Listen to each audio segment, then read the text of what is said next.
In case you didn't know, I'm Pradigy Musicman. And let's go ahead and debut this new beat.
All right, so what do you guys think? Let me turn this down a little bit. What do you guys think? So, first things first, the intro.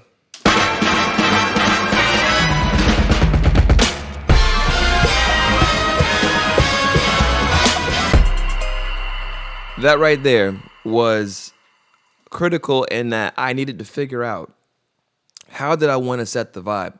When I first did the beat on the live stream back in November, the tempo was way slower. I don't know if I was tired or something, but the tempo wasn't hitting like it needed to hit, and it didn't have the energy that it needed to have. So I sped this up, and it's a little bit faster than the original song, but it gives you that good grittiness to it that it has, and it also has a bunch of other layers in it. So if I were to mute that sample and we were just gonna play the other parts, you'd hear some of the coloration that's happening in the background.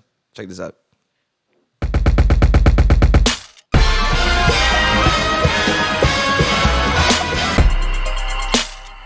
Of course, I have to mute the other sample. So let me go ahead and mute the other sample real quick. I think it was this one. So we'll just go here.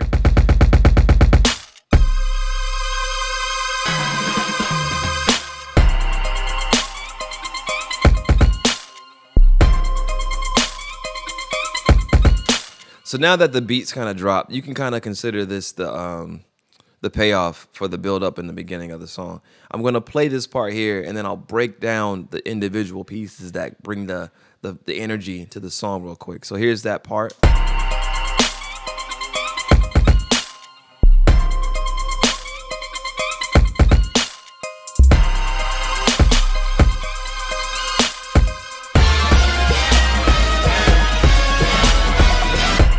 All right, so with the sample in there, it does carry because everything was kind of constructed around that sample. But when I take that sample out, let's just hear what it sounds like without all the sample energy happening.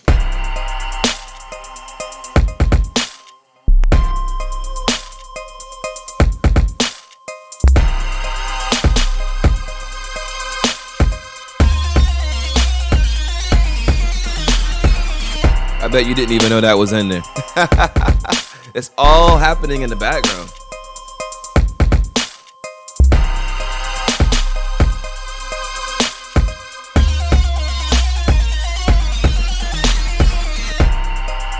So that's that last part, that guitar part. We'll add the sample back in.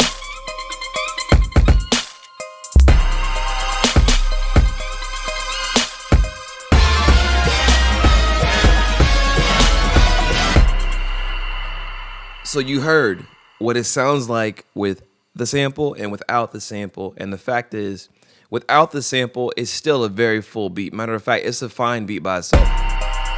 You know what I'm saying? Definitely Timbaland-esque.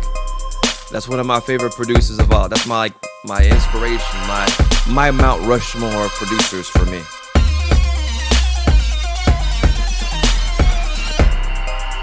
All right.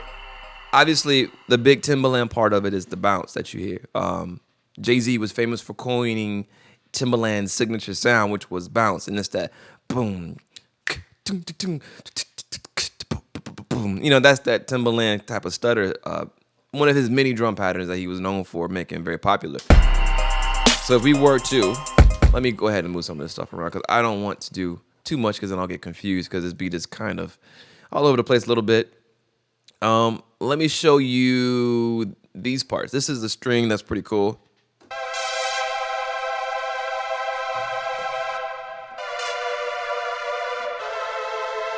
That's happening here, and I'll solo that part for you so you can hear it.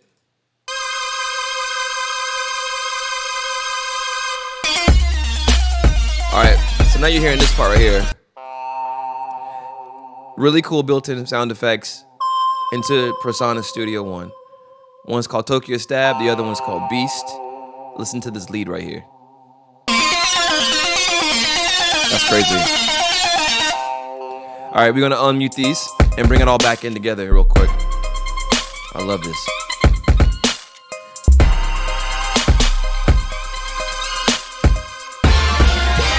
And we'll look at the drums real quick.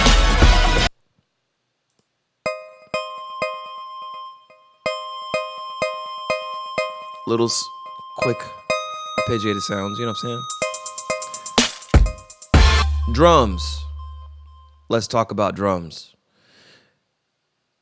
You have to understand how to mix your drums to pull out your drums to make them bang and make them sound really good. So one of the first things you think about with that type of sound, that type of Timbaland sound, is you want the hi-hats to be crispy, right? So they're gonna have to be, this is the hi-hats.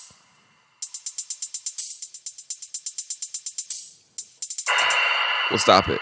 You're hearing sound effects and stuff, and normally he has sound effects in his types of beats that he makes, and I really wanted to have that same essence here. So with this hi-hat, the hi-hat is right here. In Impact, I actually have a filter on this, and I'm cutting it off pretty heavy. It's just a high-pass filter, and I'm cutting it off pretty heavy, just so that I can get that crispy sound. If I took it off, it's got a little bit too much bottom end for me. This is off. This is on. You see what I'm saying? Also, I've got like a nice little reverb on this because it adds to the essence. Now, if I took all the effects off, take the reverb off, take the filter off, listen to this. Doesn't sound as cool as this. That makes a difference. That makes a huge difference in the vibe of it. Let's go to the drums, the actual kick. I'm not a huge fan of this kick. It serves its purpose. If I find another kick, I'll change it. But this kick right here, they call it kick donk. I had to kind of carve this out a little bit because I wasn't too big on it. So let me show you kind of what it sounded like without the EQ carve. Sounds okay. A little too blocky. This sounds a little bit more punchy, you know, because I took some of the body out and took some of that blockiness out of the kick. This is that, you know. That's that Timbaland snare everybody thinks about. And that's where you get that nice crispiness to it. So let's just do the drums and let you guys hear what the drums sound like.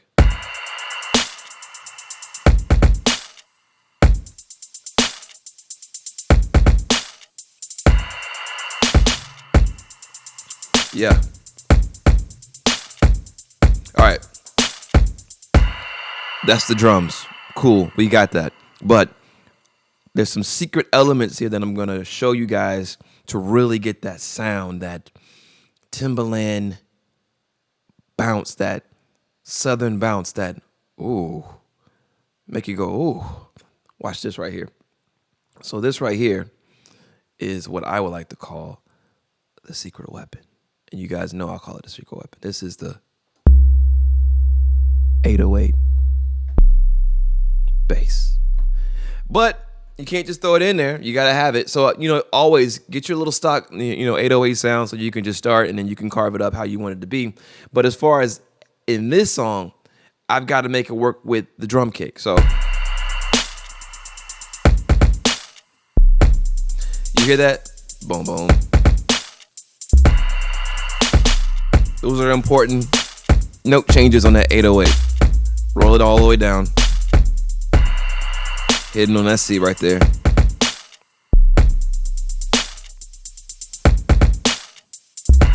Yeah. Nice. You can kind of see it coming all the way down. All right, now you guys are hearing it as after it's been mixed, but essentially, let me break down the other secret to getting your mixes to kick and hit harder. You have to sidechain your bass, because if you don't sidechain your bass, what's going to happen is all of your bass notes are going to clash, and you may get some phasing, and it's going to sound pretty muffled.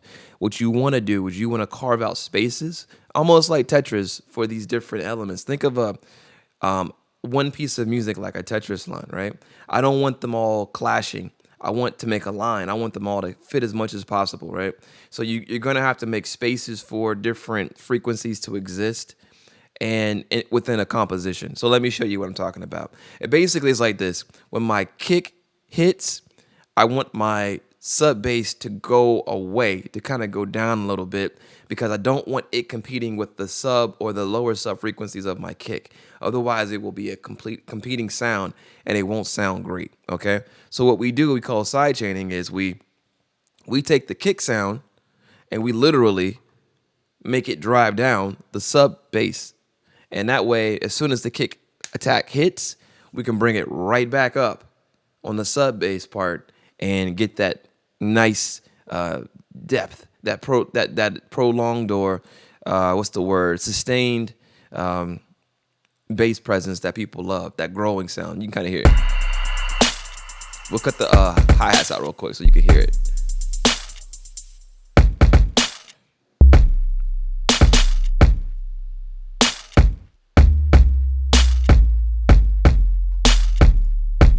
So this is the sin for the compressor. This is actually where the compressor is happening, right here. You see this little yellow line? I don't know if you probably can see that. But there's a yellow line here that's showing you where the threshold is being hit and the gain reductions happening on the bass. Okay? It's keeping it down. It's working pretty good. Play around with these. Get your ratio set. Get your attack set. Get your release set or whatever. You're going to have to figure it out for every song. It's a little different, but for the most part, as long as you get it active with your threshold and then you just start ducking it a little bit, you can figure out how long you want it to be. It's also a very popular method for like pads on like EDM songs. It kind of gives you that whoom, whoom, whoom, whoom, whoom. It lets their mixes be super huge without killing the sound or making it sound too muffled. That's another secret that EDM producers use, and I got this from my EDM friends who used to make EDM music and stuff like that. All right, let's get back into this. So, you heard the massive, which is the sub. You heard the drums. But let's get to the second part, though. Right here. This part right here. What's going on right here, right? I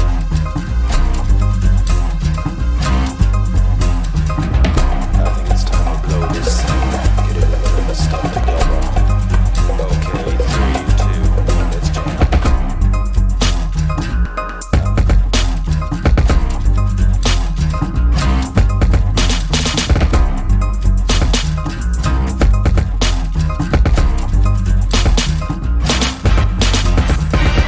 All right. I know. I know. That was a lot. Okay. Producer mindset real quick. I needed 2 parts of this beat. It couldn't just be that first part only. It had to be, for me, it had to be another part. Because I can rock with the first part for a while. I can manipulate that. I can make that part right here sound cool with different variations. But at the end of the day, to take it to the next level, you always want to have like, you can call it like a bridge or a breakdown or whatever. Basically, it's just another part of the beat where it goes to a different vibe, but it still has that energy. And that's kind of like coming from the church background, coming from any kind of musician's background. You know what you want to have happen emotionally with the song, and that's where this is. Interestingly enough, in this song, it feels very different because it's darker. But it's got so much texture in the sample that you hear it with that bass plucking and stuff like that happening on the actual sample. So let's go ahead and break some of this down. So this is a build-up section. So that's why you don't hear any hi-hats. This line right here, this is hi-hat lines.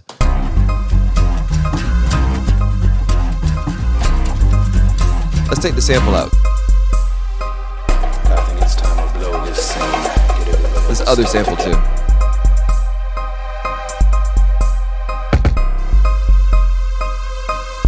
That's all I really needed right there because I wanted to build it up. So I've stripped the beat out. Let's go ahead and add the samples back in. Get everybody to stop together. Okay, 3, 2, 1, let's jam. So if you've ever listened to the actual, if you ever watched the show, the beginning of the intro has the talking in it, and in the beginning of the intro, that's actually this part right here. I think it's time to blow this scene. Get everybody to stop together. That's what that part is. And so it is there, and the cool thing with this being jazz is it's not perfect as far as like the original instrumentation is kind of loose, which is great with jazz. But with modern beat production, you kind of like you have to figure out how to kill certain frequencies to kind of hide certain clashes and things like that. This is the original sample here. That's pretty much how it is. It's unchanged. I didn't really do too many effects to that, but let's take that out and let's take this part out, and I'll show you what else is going on here. So there's a piano sound here.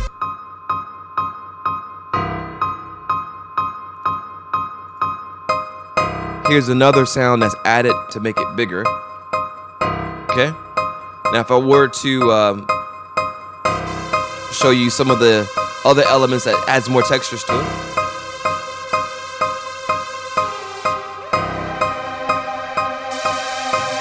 Yeah. All right. So here's where we're gonna go now. Let's go here to the second part of the breakdown. This part right here is where I wanted to take it to another level and kind of like freak the beat. You know, I've always been, ever since back when I was doing stuff like, back in my solo album days when I was making one song. I remember it was called Styles. That particular song, I've got a lot of like, you know, all that type of drum stuff happening, and I like it, and it sounds good today. And that song was made like back in 2010. So if it's timeless, then keep it going. And if nobody else is really like overutilizing it in the industry, let that be your trick. Let that be your thing. Do that. You know what I'm saying? So let's go ahead and break this part down right here. This is the second part of the bridge.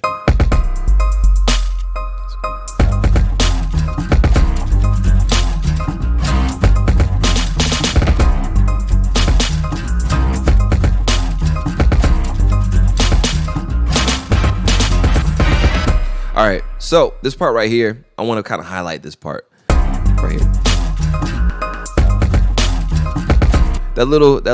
Yeah, exactly, Styles. That little glitch that you're hearing there was done to add something that you wouldn't expect. You wouldn't expect it to do that. I like that. It's musical, but it's pleasing.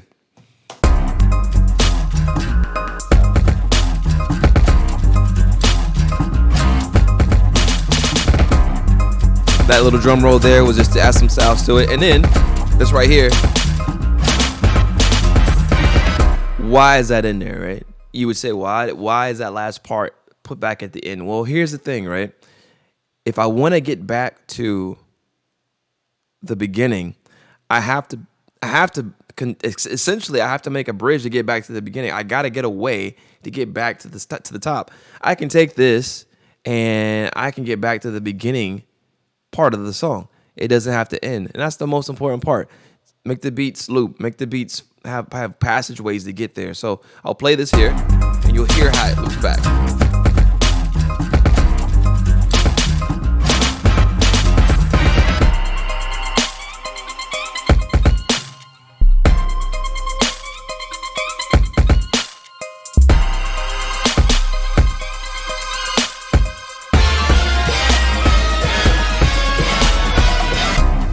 All right. So all that being said, right? This beat technically took me, it's May now, so technically it's 7 months. I first made what you heard on the internet, and then I made pretty much the base of this beat right here, and I left it alone for 5 months. And I didn't have a reason to necessarily go back and do it, but I was going back and I was looking at some of the stuff that I had done on lives, and I was kind of like, well, why didn't I print some of this stuff out? Well, the reason why I didn't export this as like an MP3 and put it up on my channel was because I didn't finish it. So I was like, let me go back and finish some of these and make these sound better. But I wanted to also do a breakdown into the psychology of what it takes to make a beat sometimes. Sometimes you're not going to be very happy with where you're going with a beat. You may use a sample and you don't like the way that that sample is.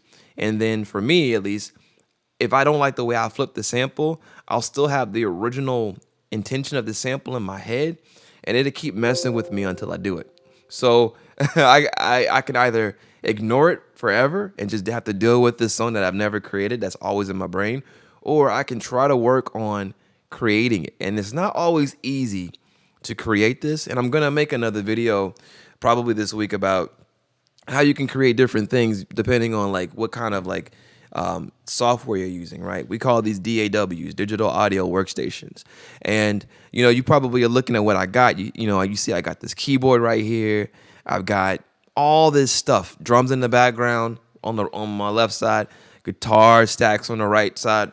I've been doing a lot of different things over a long period of time.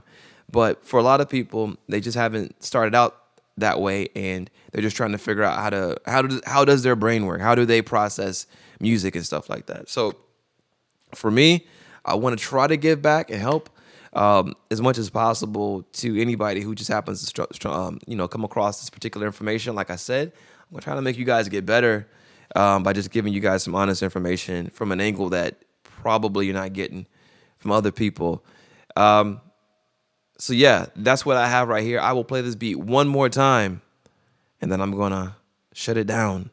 Shut it down, shut it down. All right, here we go.